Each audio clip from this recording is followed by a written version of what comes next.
personal cause to spurn at him, but for the general.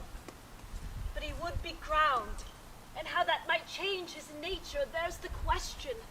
It is a bright day that brings forth the adder, and that craves wary walking. Crown him, and then I grant you we put a sting in him that at his will he may do danger with. The abuse of greatness is when it disjoins remorse from power. To speak truth of Caesar, I have not known when his affection swayed more than his reason, but 'tis a common proof that lowliness is young ambition's ladder, whereto the climber upward turns his face. But when he once attains the utmost round, he then unto the ladder turns his back, and looks in the clouds, scorning the base degrees by which he did ascend. So Caesar may. Then, lest he may prevent, and therefore think him as a serpent's egg, which hatched would, as its kind, grow mischievous, and kill him in the shell. Your taper burneth in your closet, lady. Search in the window for flint. I found this paper thus sealed up. I am sure it did not lie there before I went to bed. Get you to bed, lady. It is not yet day. It is not tomorrow, girl. The Ides of March. I know not, madam. Look in the calendar and bring me words. I will, madam. The exultations whizzing in the air give so much light that I can read by them. Brutus, thou sleepest. Awake and see thyself. Speak, strike, redress. Brutus, thou sleepest awake. Such instigations have often dropped where I pick them up. What? Shall Rome stand under one man's awe? What, Rome? O Rome, I make thee promise. If the redress will follow, thou receivest thy full petition at the hands of Brutus. Madam, March has wasted 14 days. 'Tis good. Get to the gate, somebody knocks. Since Cassius first did wet me against Caesar, I have not slept. Between the acting of a dreadful thing and the first motion, all the interim is like a phantasm or a hideous dream. The genius and the mortal instruments are then in council, and the state of man, like to a little kingdom, suffers then the nature of an insurrection. Madam, 'tis your brother Cassius at the door, who doth desire to see you. Is he alone? No, lady. There are more with him. Do you know them? No, lady. Their hats are plucked about their ears, and their faces are half hidden in their cloaks. Let him enter. They are the faction. O conspiracy, shamest thou to show thy dangerous brow by night, when evils are most free? Oh, then by day, where wilt thou find a cavern dark enough to mask thy monstrous visage? Seek none conspiracy, but hiding smiles, affability. I think we are too bold upon your rest. Good morrow, Brutus. Do we trouble you? I've been up this hour, awake all night. Know I these men to come along with you? Yea, every one of them. And everyone here but honors you. And everyone wishes you had the noble opinion of yourself which every Roman bears of you. Aye. This is Trebonius. He is welcome hither. This, Decius Brutus. He is welcome too. Yeah, this is Casca, this Cinna, this medalist Simber. They are all welcome. Now, give me your hands, all over, one by one.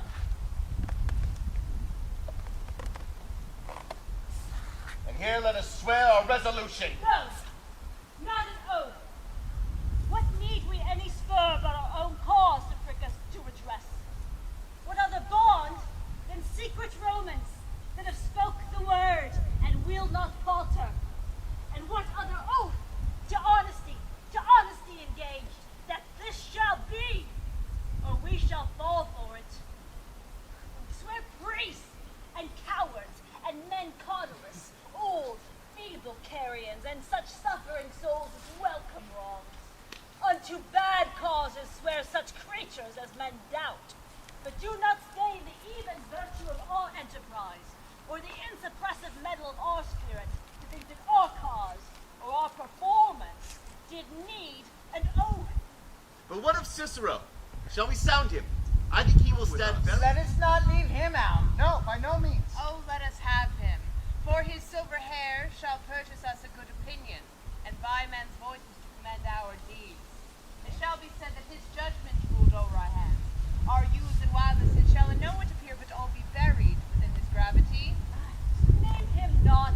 Let's not break with him, for he will never follow a thing that other men begin. Then leave him out. Indeed, he is not fit. Shall no man else but only Caesar be touched? Aye, Decius, well urged. I think it is not fit that Antony, so well beloved of Caesar, should outlive Caesar. We shall find her a shrewd contriver, and our means, should she extend them, may reach so far as to annoy us all. Our course will seem too bloody, Caius Cassius. To cut the head off and then hack at the limbs, like envy and death and wrath afterwards. For Antony is but a limb of Caesar. Let us be sacrificers, but not butchers, Caius. We all stand up against the spirit of Caesar. Aye. And in the spirit of men, there is no blood. Oh, that we could then come by Caesar's spirit and not dismember Caesar. Aye. No! But alas, Caesar must bleed for it. Aye. Oh, good friends, let's kill him boldly, but not wrathfully. Let's carve him as a dish fit for the gods, not hew him as a carcass fit for hounds. And let our hearts, as subtle masters do, stir up the servants to an act of rage, and therefore seem to chide them. Therefore will our purposes seem necessary, but not envious, which so appearing to the common eyes, we shall be called purgers, and not murderers. And as for Antony, think not on her, for she can do no more than Caesar's arm when Caesar's head is off. Yet I fear her much, for the ingratitude love that she bears to Caesar... Yes, think not on her. For if she loves Caesar, all she can do is to herself take thought and die for Caesar. Well, she should, for she is given to sports, and wildness, and much company. There is no fear in her. Let her not die, for she will live and laugh at this hereafter. Peace, count the clock. Clock has struck 3. 'Tis time to part. But it is doubtful whether Caesar will come to the capital today or no. His very superstitious grown of late, quite from the main opinion he once held of dreams, of ceremonies, and fantasy. It may be that these unaccustomed terrors of the night, and by the persuasion of his augurs, may hold him forth from the capital I today. never fear that if he be so resolved to let me work, for I can give his humor the true bent, and I will bring him to the capital. Nay, we will all be there to fetch him together. By the 8th hour is at the uttermost. Be that the uttermost, and fail not then. Gentlemen, disperse yourselves. But all remember what you have said tonight, and prove yourselves to be true Romans! Gentlemen, look fresh and merrily, but let not our looks put on our purposes, but bear it as our Roman actors do, with untired spirits and form of constancy. And so good morrow to you, everyone.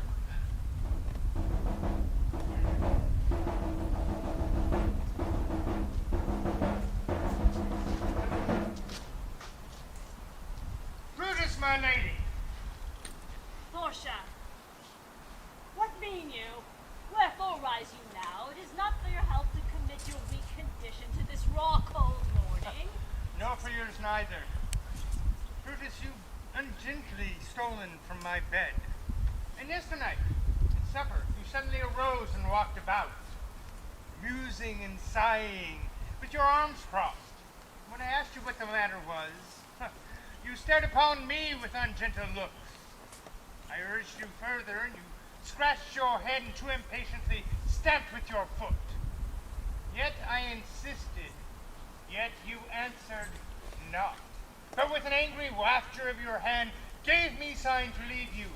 So I did, fearing to strengthen that impatience, hoping it was but an effect of humor which sometimes visits everyone. It won't let you eat, nor talk, nor sleep. And if it could affect your shape as much as it hath prevailed upon your condition, I should not know you, Brutus. And what men did resort to you tonight? Portia, I am not well in health, and that is all.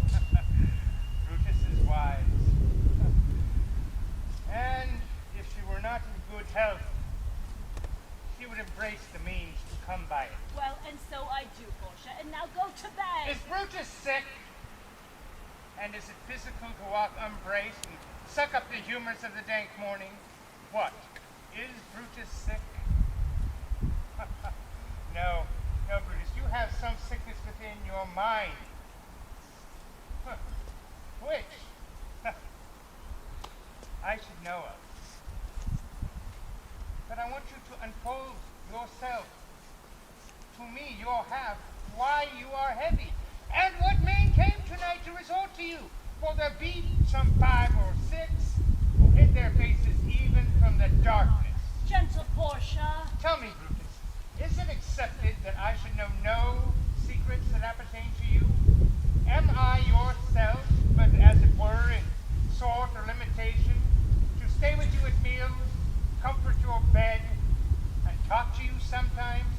Dwell I but in the suburbs of your good pleasure, for if nothing more, Portia is Brutus's harlot, and not her husband. You are my dear and honorable husband, as dear to me as the ruddy drops that visit my sad heart. Then I should know this secret. Tell me your counsels, my lady. I will not disclose them. I've given strong proof of my constancy. Can't I bear with my wife's secrets? Ye gods, make me worthy of this honorable man. Portia, go in a while, and by thy bosom shall partake the secrets of my heart. All my engagements I will construe to thee, all the charactery of my sad brows. But get you in with haste.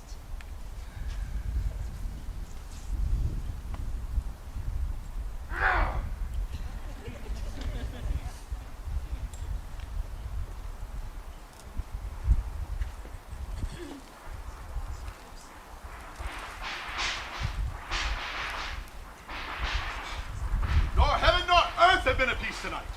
Thrice in her sleep hath Calpurnia cried out, "Help, ho, they murder Caesar." Who's within? Yes, my lord. Go and bid the priest who present sacrifice and bring me their opinions of success. I will, my lord. What mean you, Caesar? Think you to walk forth? You shall not stir out of your house today. Oh, Caesar shall go forth. The things that threaten me near looked but on my back. When they shall see the face of Caesar, they are banished. Caesar, I never stood on ceremonies, yet now they fright me. There is one within. Besides the things that we have heard and seen, recounts most horrid sights seen by the watch. A lioness hath whelped in the streets. Graves have yawned and yielded up their dead. Fierce, fiery warriors have fought among the clouds, in ranks and squadrons, and bright forms of war which drizzled blood upon the capital. The noise of battle, it hurtled through the air. Horses did neigh, and dying men did groan, and ghosts did shriek and squeal about the streets. These are these things. They are beyond all use, and I do fear them. What can be avoided, whose end is purposed by the mighty gods? Yet Caesar shall go forth, for these predictions are to the world in general as to Caesar. When beggars die, there are no comets seen. The heavens themselves blaze forth the death of princes. Cowards die many times before their death. The valiant never taste their death but once. Of all the wonders that I yet have heard, it seems to be most strange that men should fear, seeing that death, a necessary end, will come when it will come. What say the augurers? They would not have you stir forth today. Plucking the entrails of an offering forth, they could not find a heart within the beast. Go, go. The gods do this in shame of cowardice. Caesar should be a beast without a heart if he should stay at home today for fear. No, Caesar shall not. Danger knows full well that Caesar is more dangerous than he. We are 2 lions littered in one day, and I, the elder and more terrible, and Caesar shall go forth. Oh, alas, my lord, your wisdom is consumed in confidence. Do not go out today.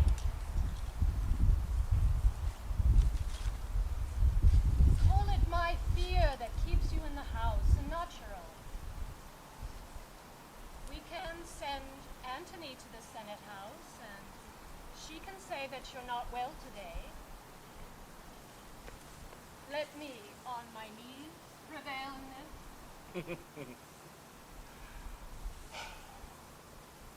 Antony shall say I am not well, and for thy humor, I will stay at home today. And here's Decius Brutus. He will tell them so. All hail, Caesar! A good morrow, worthy Caesar! I've come to fetch you to the Senate House. And you are come in very happy time to bear my greeting to the senators and to tell them that I will not come today. Cannot is false. That I dare not falser. I will not come today. Go tell them so, Decius. Say he is sick. Shall Caesar send a lie? Have I, in conquest, stretched mine arms so far to be afraid to tell Gravians the truth? Decius, go and tell them I will not come. Most gracious Caesar, you must give me cause, lest I be laughed at if I do tell them so. The cause is in my will. I will not come. That is enough to satisfy the senators. But for your private satisfaction, because I love you, I will let you know. Calpurnia here, my wife, bids me stay at home. She dreamt tonight she saw my statua, which, like a fountain with 100 spouts, did run pure blood. And many lusty Romans came smiling and did bathe their hands in it. And this does she apply for warnings and portents and evils imminent, and on her knees hath begged that I will stay at home today. Caesar, this dream is all misinterpreted. It was a vision fair and fortunate.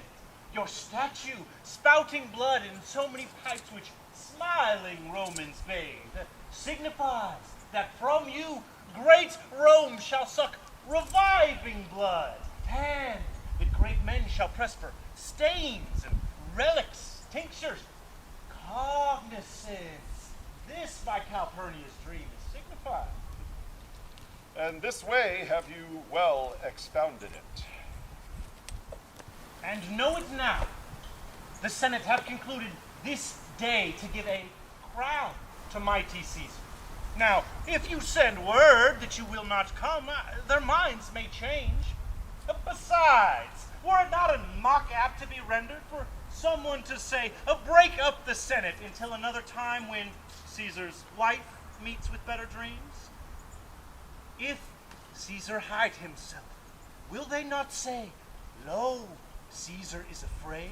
Oh, pardon me, Caesar, for my dear, dear love to our proceeding bids me tell you this. How foolish do your fears seem now, Calpurnia? I am ashamed I did yield to them.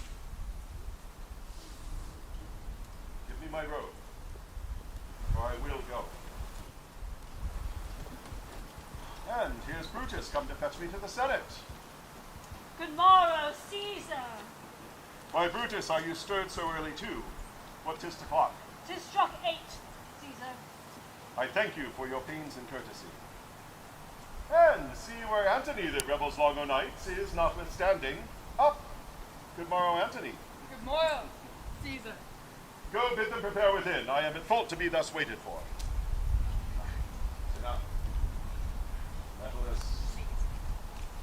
Trebonius, I have an hour's talk in store for you. Remember that you call on me tonight. Be near me that I may remember you. Caesar, I will.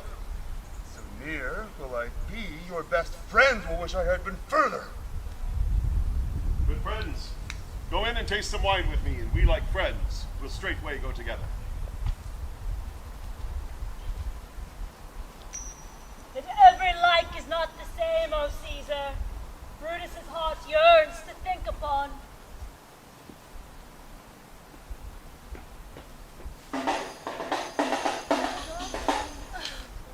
Caesar, beware of Brutus. Take heed of Cassius. Oh, come not near Casca. Have an eye to Cinna. Trust not Trebonius. Mark well Metellus Cimber. Decius Brutus loves thy not. Thou hast wronged Caius Ligarius. There is but one mind in all these men, and it is bent against Caesar. Caesar, if thou beest not immortal, look about you. Security gives way to conspiracy. May the gods defend thee. Thy lover, Artemidorus. I will stand till Caesar passes by, and as a suitor will I give him this. My heart laments that virtue cannot live within the teeth of emulation. Caesar, if thou reads this, thou mayest live. Not, the fates with traitors do contrive.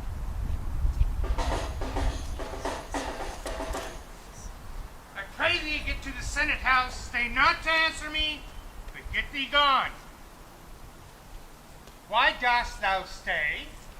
To know my errand. I would have had you there and here again, ere I can tell you what thou shouldest do there. O Constancy, be strong by my side. Place a mountain between my heart and my tongue. Art thou here yet? Sir, what would you have me do? Go to the capital and nothing else, and so return to you and nothing else? Yes. Bring me word how thy lady is, for she went sickly forth. And pay good note what Caesar doth, and what suitors press to him. Hark, what is that noise? I hear nothing, sir. I pray thee, listen. I heard a bustling rumor like a fray, and the wind blows it from the capital. Sooth, sir, I hear nothing. Come hither, fellow. Where hast thou been? At mine own house, good sir. What is the o'clock? 'Tis about the 9th hour, noble sir. Is Caesar yet gone to the capital? Not yet, sir. I go to take my stand, to see him pass on to the capital. Now thou hast a suit with Caesar, hast thou? That I have, sir. If Caesar will be so good to Caesar as to hear me, I will beseech him to befriend himself. Why? Know thou any harm intended to him? None that I know of, sir, much that I fear may chance. The street here is narrow. The throng that follows Caesar at the heels of senators, praetors, common suitors will crowd a feeble man almost to death. I'll get me to a place more void and speak to great Caesar as he comes along. Good morrow to you. I must go in. Oh, Brutus, the heavens speed thee in thine enterprise. Sure the boy heard me. Brutus hath a suit with Caesar that he will not grant. Oh, I grow faint. Lucius, run to the Senate house and commend me to my lady. Say I am Mary. Come back again and tell me what she doth say to thee.